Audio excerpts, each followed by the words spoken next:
DYFI നേതാവ് വസീഫ് കൂടി ചേരുന്നു.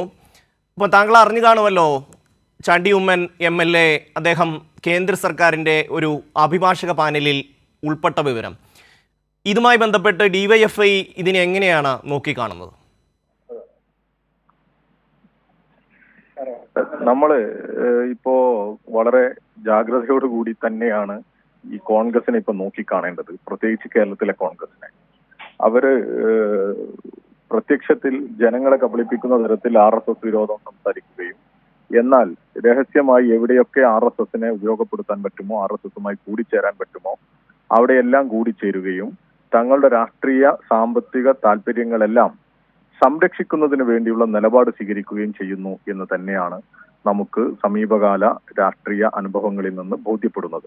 അത് തന്നെയാണ് ചാണ്ടി ഉമ്മന്റെ കാര്യത്തിലും ഉള്ളത്.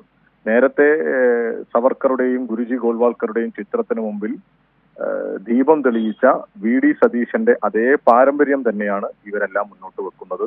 VD സതീശനെ കുറിച്ച് എറണാകുളത്തെ BJP RSS നേതാവ് പറഞ്ഞിരുന്നത് നമുക്കറിയാം. തെരഞ്ഞെടുപ്പ് വിജയിക്കുന്നതിന് വേണ്ടി 2 തെരഞ്ഞെടുപ്പ് ഘട്ടങ്ങളിൽ വോട്ട് വാങ്ങുന്നതിന്, RSSന്റെ വോട്ട് നേടിയെടുക്കുന്നതിന് വേണ്ടി RSSുമായി ബാന്ധവം ഉണ്ടാക്കുന്നതിന് ഒരു മടിയും കാണിക്കാത്ത ആളാണ് VD സതീശൻ എന്ന് പറഞ്ഞത് നമ്മുടെ മുമ്പിലുണ്ട്. അതുപോലെ തന്നെയാണ് ഇതേ നിലപാടും നമുക്ക് കാണാൻ സാധിക്കുക. തങ്ങളുടെ രാഷ്ട്രീയ സാമ്പത്തിക താല്പര്യങ്ങൾക്ക് വേണ്ടി RSSുമായി കൂടിച്ചേരാൻ ഒരു മടിയുമില്ലാത്തവരായി കേരളത്തിലെ കോൺഗ്രസ് മാറിയിട്ടുണ്ട്. തീർത്തും പ്രതിഷേധാർഹമാണ് ഈ നിലപാട്.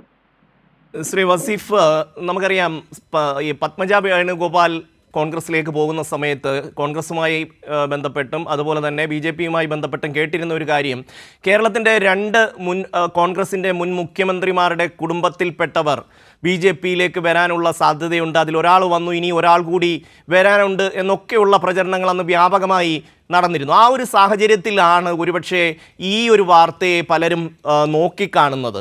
അതായത് ഒരു മണ്ണൊരുക്കി ഇടുക എന്ന് പറയുന്ന ഒരു തന്ത്രത്തിൻ്റെ ഭാഗമായി RSS ഇത്തരത്തിൽ ഒരു പ്രവൃത്തി ചെയ്യുന്നു എന്ന് കാണാൻ കഴിയുമോ? അത് ഒപ്പം തന്നെ ഇത്തരം ഒരു പ്രവൃത്തിക്ക് നിന്നുകൊടുക്കാം എന്ന് ചാണ്ടി ഉമ്മനെ പോലെയുള്ള ഒരാൾ തീരുമാനിക്കുകയും ചെയ്യുന്നു എന്നൊരു കാര്യം കൂടിയില്ലേ?